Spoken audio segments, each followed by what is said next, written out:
Oh my god. Could you imagine waking up, looking out your window, and finding a bear in your backyard eating out of a bird feeder? Hanging a bird feeder is a great way to see some beautiful wildlife from the comforts of your own home. It also helps out our feathered friends because seed sources are quite depleted in the early spring. But your feeder can also be a bit of a bird in because you know who else is looking for food this time of year?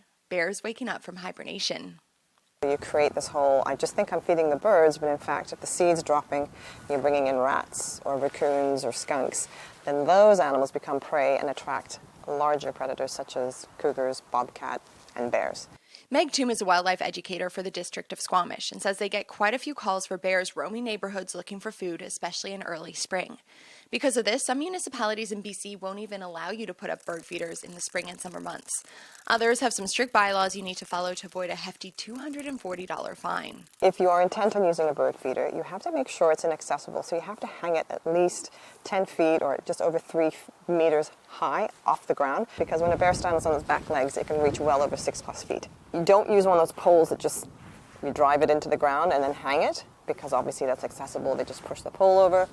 Hanging it just from a tree, same thing. Bears are agile climbers. The other thing you must make sure you do is put a catch tray underneath the feeder so that you're not getting those seeds dropping on the ground. So in order to feed your birds safely, you have to think a little outside of the box.